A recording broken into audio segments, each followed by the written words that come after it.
Let's be honest, every year the Golden Globes are terrible, and every year they hire a host to blame it on. Yo, I got the gig 10 days ago. You want a perfect monologue?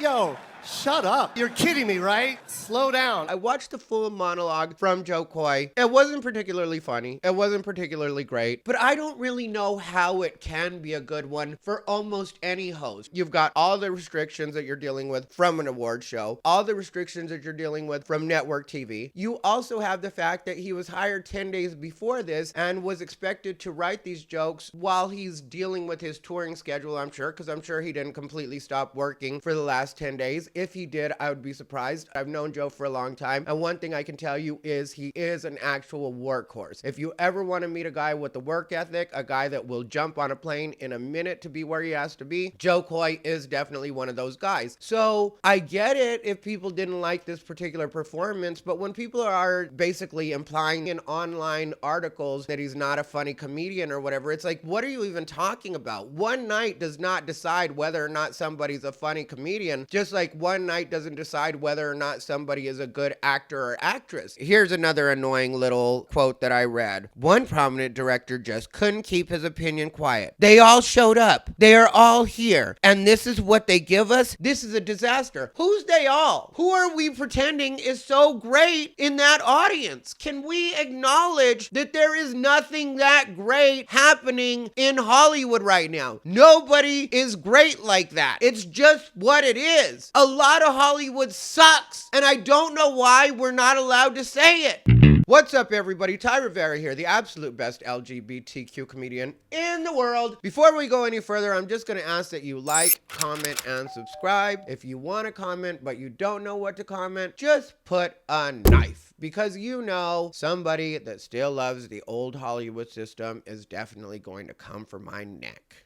Alright, so I decided to make this video even though I just woke up and my hair looks like this, and technically I'm not even dressed at all for the day. But let me preface this by saying I first knew that Jokoy was doing the Golden Globes when I saw a bunch of comedians that I know on my feed on Instagram posting old pictures and old videos of them with Jokoy. At first I thought Jokoy had died, and then I read a few of the captions and they were like, Jokoy has been my boy forever, and it's like, you don't even know Jokoy. I was Jokoy's feature for a year and a half. I featured for him probably 10 years ago, 12 years ago. I haven't talked to him in 5 years. I don't even know Jokoy anymore. If I want to, I could hit him up. That's not a flex. It's just I happen to have his phone number. I haven't talked to him, like I said, in at least 5 years. So if anybody thinks this is me being like, oh, I want to make it so Jokoy will like me or possibly he'll have me open. Had that job, decided I didn't want it anymore. That's 100% true. Ask Jokoy himself. So that's not what's going on here. But at the same time, I worked with him for a year and a half. So during that year and a half, I saw pretty much every live performance that he did because I was on the same show with him, and I would actually watch him because he's one of the few people that I think is funny enough to watch night after night, and he would always absolutely destroy. Jokoy has always been super funny, but just as far as the Golden Globes go, it really has been a terrible show. And I watched the full monologue. This performance definitely was not a good one for him, but as far as the celebrities that were so offended by I don't know what, there was a time when Amy Poehler and Tina Fey did it, and they did really well, but the only reason that they did so well was because that year everybody in Hollywood was all about women, and it was the Me Too movement, and it would have really looked bad on the Golden Globes and the media in general if they hadn't really praised them. That's not me taking anything away from Tina Fey and Amy Poehler. I think they're both really funny. They're obviously both really talented. They're obviously both really successful, but at the same time, I think they would have got fried like anybody else if that hadn't been the climate when it came to women in the entertainment industry in that particular year. Last year, Gerard Carmichael hosted the Golden Globes, and I don't think they were really able to fry him because, like he mentioned in his own monologue, and I'll tell you why I'm here. I'm here because I'm black. He is black, and the Golden Globe Awards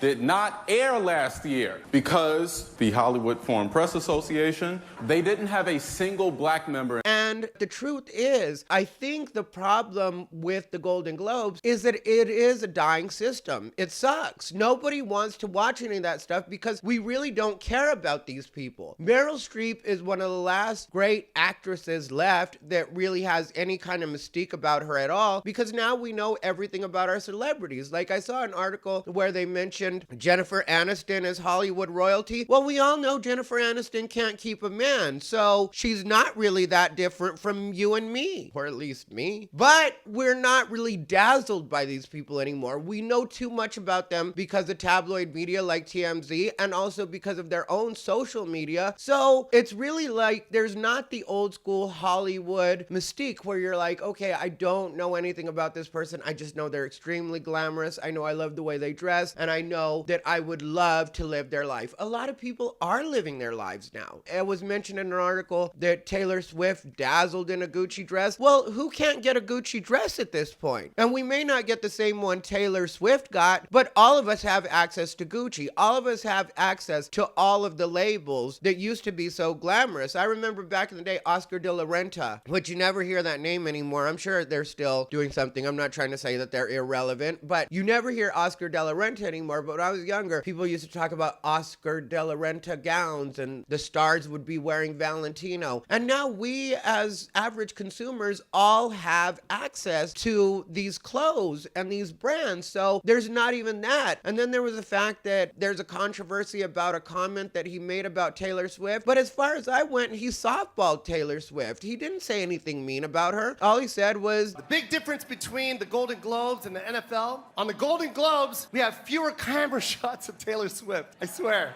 There's just more to go to. What was so offensive about that? Just the fact that he acknowledged that NFL gives her more coverage than they actually should give her. They have more camera angles on her than they actually should have on her. And some people would be like, why would you say than they should have on her? Well, because she's not a coach. She's not a former player. She's not really anybody that should matter to the NFL. And here the NFL is fangirling over her every time she shows up to one of her men's games, which if she was really the feminist she pretends to be, I think that she would be upset about that and be like, why do you guys keep trying to showcase me as someone's girlfriend when I'm Taylor Swift in my own right? Maybe I just want to go enjoy this as a private person, but I don't need that constantly announced that here I am to support my man. You keep showing me just because it's helping your ratings, which is the only reason that she was at the Golden Globes anyway. I know she made a concert documentary, which she ended up losing for, but when he makes that joke and she takes a sip of her drink like she's trying to be cold about it, and it's like, really, who are you other than somebody that got a lot of mileage off pretending to be a victim when Kanye took an award from you at an award show years ago? And I know who she is. I really do like Taylor Swift music, so I'm not trying to say that I don't think that her stuff is catchy, but at the same time, we keep acting like we should all tiptoe around her, but it's like, why? If Jokoy had been trying to be at all controversial or offensive, he would have said it's hotter in here than a Taylor Swift concert in Brazil. Taylor Swift has postponed her concert in Rio de Janeiro after a fan died at her Eras tour the night before amid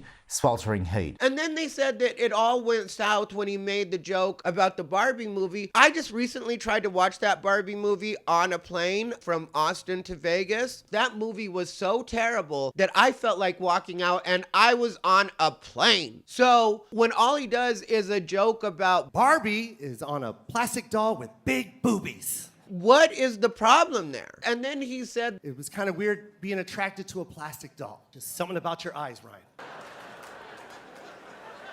which if he had been being mean, he could have called out the fact that Ryan Gosling is getting so many fillers that he doesn't even look like Ryan Gosling anymore. Can somebody please acknowledge that? And I'm not saying in a way to shame him. I've had fillers in the past. I don't get fillers injected now, but I have had fillers in the past. But I'm just saying in a way that even men in Hollywood have gotten to a point where they're not being able to be secure in themselves. I remember Robert Redford once said in an interview that he wouldn't change anything about himself, and people attributed that to the fact that he was a man, and in a lot of people's eyes, it's okay for a man to age. But now we've even moved past that in Hollywood, where men like Ryan Gosling feel that they have to stay young just like women do. And let's not forget that Barbie is just dealing with the rebranding. Barbie used to be just a fun doll to dress up, and then all of a sudden they made it about this feminist movement, and it's like, that's not really what Barbie was. Like, has Barbie always told women to some degree, or young girls to some degree, that they could be anything they wanted? Sure, I guess, because there was an astronaut Barbie, there was a secretary Barbie, there was a pregnant Barbie, there was a handicapped Barbie. There have been a lot of different variations of Barbie, but at the same time, Barbie always said, you can be all of these things, but you gotta be this beautiful to do it. And if Jokoy had been being mean about the Barbie movie, what he could have mentioned was that as beautiful as she is, Margot Robbie still wasn't thin enough to be Barbie. Margot Robbie still wasn't perfect enough to be Barbie if we're going by original Barbie standards. And I mentioned Meryl Streep. How is it everybody else in the room is offended? Everybody else in the room feels a particular way. But then Jokoy makes a joke about Meryl Streep. My favorite line from you, legendary, this one I hold in my heart. The way you said, Wakanda forever. It's brilliant. And she actually does the Wakanda Forever and is willing to play along. How is it the biggest one, arguably the most respected one, is the one that has a sense of humor about herself, while everybody else in the room is pretending to be more than they are? Maybe it's because people like Taylor Swift realize that they really don't have any business at that particular show. So even the mention of them is calling attention to the fact that the Golden Globes probably paid her a lot of money or promised her something really great so that she would show up and help their ratings out. Because, yeah, at this point, it does take a Taylor Swift, who isn't even an actress, to really pump up the ratings of this dying institution that we call the Golden Globes, and the dying institution in general that are called award shows, and the dying institution of traditional Hollywood. Now we're more concerned, and we think more of influencers, TikTok comedians, Instagram thoughts. I mean, there are people that we care way more about than we care about what Hollywood is trying to shove in our faces as what we're supposed to pay attention to. And I think that's why everybody's so sensitive about what Jokoy was saying and what Jokoy was doing, and the fact that at a point Ricky Gervais had decided to take down all of the Golden Globes, is that it's becoming more and more apparent to the average person that this really is a case of the emperor's new clothes. We really are honoring these people for being adults that play pretend. And I'm not saying that they're not talented. I am not an actor at all. I have been asked to act in things and I've tried my best, but I'm not an actor, so I'm not pretending anybody can do it. But at the same time, on the scale of being a human being and on the scale of what we're dealing with as a country and as a society in general right now, how important is somebody acting in a movie? How much do we actually need that? And with all the money they put into these award shows, are you telling me that that money wouldn't be better spent maybe helping out some humanitarian cause that all of the actors and actresses that were in attendance pretend to be so hugely in support of? But no, it's more important to have one night of a dinner with hard roles, and I don't mean acting roles. I mean the actual roles. If you've ever been to that kind of dinner before, the roles are always those generic roles that come in a bag and they're super hard. But